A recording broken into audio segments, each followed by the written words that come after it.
Welcome to the Steve Stine Guitar Podcast, brought to you by GuitarZoom.com. If you want to improve your guitar playing, keep listening.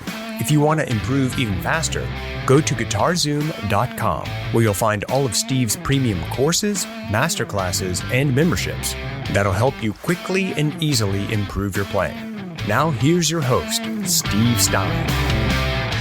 All right, check. 1, 2. Just making sure you can hear me and see me okay.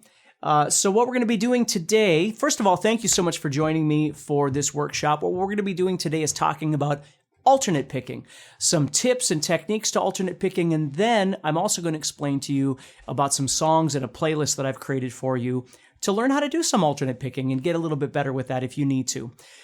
So if you like this video, please do me a favor and subscribe to the channel, like and share the video, and please comment, especially some song ideas that you've got for alternate picking. I would love to see some ideas that you've got, and I might be able to add them to the playlist. Now, again, I don't need a playlist of 7,000 songs for people, but if I could get a good playlist of, I just started creating these playlists on Spotify, if I didn't mention that, just with a bunch of variety of different things for people to play, not just super heavy and super fast, but just anything that has some alternate picking that various people would enjoy.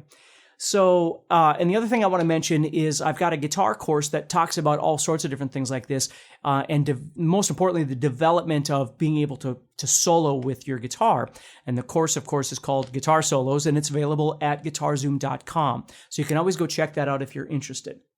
So alternate picking, let's talk about this for just a minute. When you alternate pick, there's a number of different things that you have to think about, from the style and size of the pick that you're using, the thickness of the pick that you're using, and make sure it's something that really fits you comfortably. Now, I use these, they're called Hawk picks, okay? And I use this kind of medium-sized Hawk pick, and I use a 2.0 millimeter. It's a perfect size for me. For some people, it's a little bit thick. I'm sure for others, it's probably not thick enough, right? But that's what I use. And what I like about the little bit thicker pick, even though my hands are pretty small, is that I can choke up towards the front of the pick, which is what I want to be able to alternate pick at faster speeds. I don't want to hold the guitar pick, way back here or something like that. I want to try and choke up as much as I can and still, clearing the strings of my fingers as I pick. Now, the other thing, there's lots of different techniques about this, and there's lots of different wonderful players out there and teachers that teach a lot of different ways of picking this. But what I want you to think about are just a couple of different things if you're trying to get started in this and figure out how this works. Number one is that when you pick, what you need to do is start thinking about which angle you're picking at, okay? Some people turn to the pick downward like this. Some people pick straight on, and some people even pick upward like this. Okay, and it's going to, determine which angle you're hitting that string from. The other thing to think about is how much you're turning the pick like this. Now, what I want you to notice is that the guitar is already turned a bit, right? I'm not playing with the guitar straight like this. I've got the guitar turned a bit. So when I go to play this thing, okay, I don't want to turn the pick like this, because then my attack, notice how my attack becomes very scrapey sounding. It doesn't sound really tight. So the more I turn, there's no doubt I can go faster, but you hear all this kind of scraping of the string. So if I straighten out more, you start hearing more of an attack of the string, more of a percussive sound. Okay. Another thing to think about when you're trying to do this is, where is your pivot point? Are you pivoting more from the elbow, right, which includes your forearm and your bicep? Are you pivoting more from your wrist, or are you pivoting more from your fingers? Now, for me, it's almost like I'm kind of, I've got water in my hand and I'm shaking the water off. That's almost kind of what I'm doing. It's not like I'm shaking a hand. It isn't this kind of motion, okay? It's more just a general motion of my wrist that's very comfortable, and it's not requiring a lot of effort, okay? Sometimes you'll see people pick with their fingers and they'll do this, and that's okay too. Again, depending on the speed that you're trying to go when you're alternate picking and the attack tone, right, determines where you're picking from. If I'm picking slower, I might get more of this kind of localized and mechanical kind of maneuvering, like I was shaking somebody's hand. And as I go faster,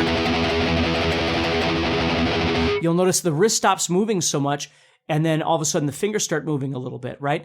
And again, it's different for everybody, and it depends on the speed. And like I said, the way that you're picking with your guitar pick is going to result in the tone or the attack sound, right? So as I play, again, I want to think about which angle my pick is at.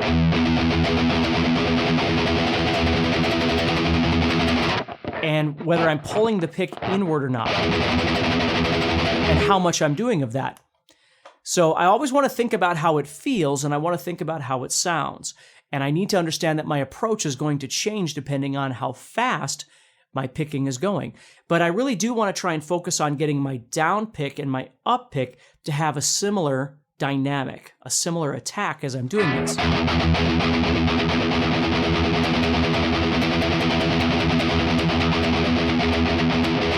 Now, what's really interesting about alternate picking is that sometimes you get this gray area in your speed or your tempo, right? You can go slower and you can go really fast, but sometimes there's this middle speed that kind of becomes difficult to be able to alternate pick at, okay? At least for me, there is. So when I start talking about this playlist that I've created on Spotify, understand that some of these songs actually have that. Some are very fast, some are a little bit slower, some are a little bit more funky or groovier, okay? So for instance, the first one I have on the list is Thunder Kiss 65.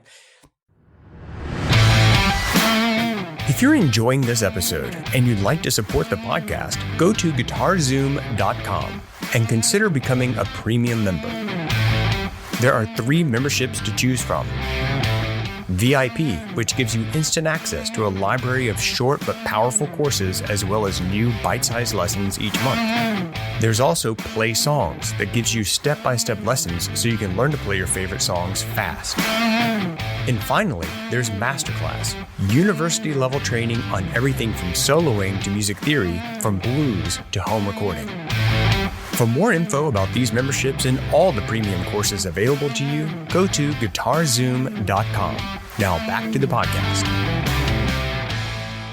Not a hard song to alternate pick, but it does require a bit of understanding of... So I'm going down, down, down, up, down, down, up, down, down, up. So my downs are always on the beat, and my ups are in between. Down, down, down, up. And notice how I have... down, down, down, up, right? Down, down, down, up. So if I thought about it like this, down, down, down, up, down, down, down, up, down, down, down, up. Now the next down is the one I'm skipping. Down, down, down, up, down, down, down, up, down, down, down, up. And if I slow this down, down, down, down, up, down, down, down, up, down, down, down, up. I should probably tap my hand on each one of those. So as I do this, I'm going down, down, down, down, down, down, down, down. But I want to skip down, down, down, down, down, down, down, down, down, down, down, down. And then I'm going to add those ups. Down, down, down, up, down, down, down, up. That way, the pattern that I'm creating for myself is consistent. It keeps going throughout this whole thing. Down, down, down, up, down, down, down, up, down, down, down, up. It keeps starting all over with that same down. So I can create a pattern that can be repeated and it feels comfortable to me. Where if I go down, down, down, up, down, up, down, up, or something like that, the whole thing becomes off kilter and it becomes harder to go faster. See? So that's kind of a funkier one. If I was doing...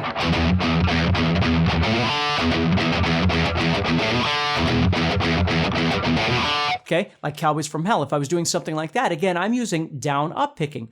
You might do the whole thing down, or you might have seen somebody do it, and that's fine. Again, we all have to figure out what's the best way of playing songs. Okay, what's the best way of approaching these? And actually, in the next workshop, we're going to be talking about that from a soloing perspective.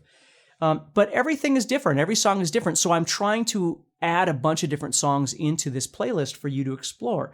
The next one I've got on the list is Skeletons of Society by Slayer, which is a slower one by them if you know a lot of their music. Let's see. But again, it's got a bit of this dun dun dun dun dun dun dun dun dun kind of offbeat thing going on there. Next one I've got is Eye of the Beholder by Metallica.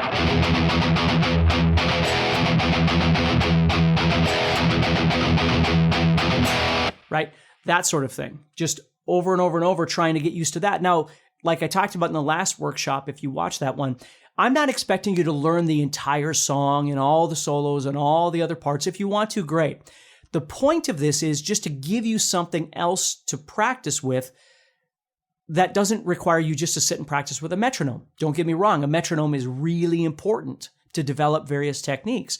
But what I figured out a long time ago is that if I could find songs that correlated with what I was trying to work on for a particular technique, I just found it more inspiring.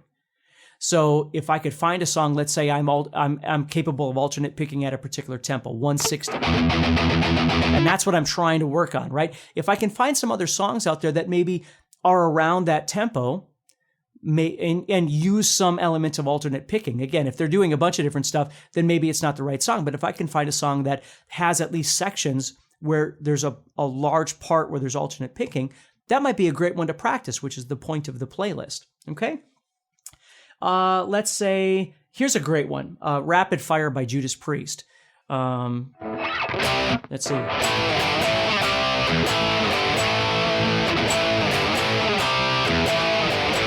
It does that, but then there's this.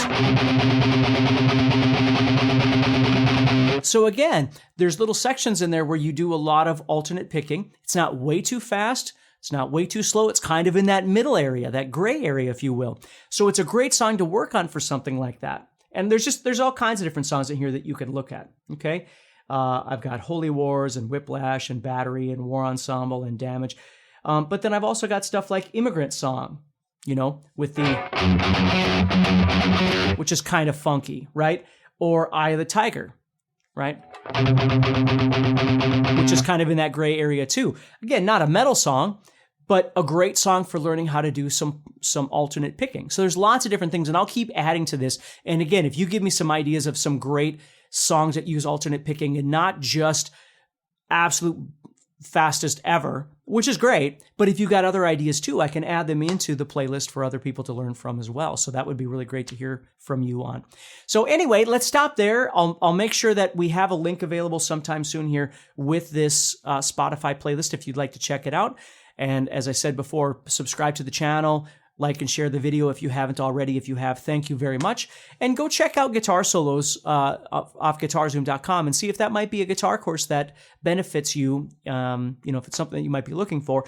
And then tomorrow, in the next workshop, we're going to be talking about using how we play songs and approach the solos for those cover songs. Maybe you're learning a Randy Rhoads song, or God knows what it is, right? And the solo comes up and you're like, well, I learned this part, but I'm not sure about this, and I don't know if that's right or whatever. We're going to talk about that, all right? So take care and stay positive, keep practicing, and I'll talk to you soon. Next time on the Steve Stine Guitar Podcast. So basically, what we have are 3 different ways we can approach solos. Now, the thing about playing songs, I get this question all the time about learning songs note for note, okay? We can get as close as we can to learning the song note for note. What we are doing is we're trying to learn a particular piece of music off a particular album, right? So let's say we were trying to learn, whatever the song is, the guitar solo for Highway to Hell, off Highway to Hell by AC/DC, okay? So we're trying to replicate that. That's great. But if you listen to other live versions of Highway to Hell, is the solo exactly the same as it was on the album version? And the chances are almost never, right? There's going to be something that's a little bit different, some nuance. It might be subtle. It might be entirely different. It just depends. It depends on the artist. It depends on, the band. Certainly the song can make a difference, right? All these things. And so, being my age, I'm 50 now. When I grew up, you learned songs by ear. So you got as close as you could, but, there was still an element of you that existed within the learning of that song because of the way you thought about what the guitar looked like and, the way you learned things and how things sounded and all that kind of thing made a difference. So along the way, you started developing kind of your own style, hopefully anyway, so you could improvise. Like that was one of the things you learn how to do.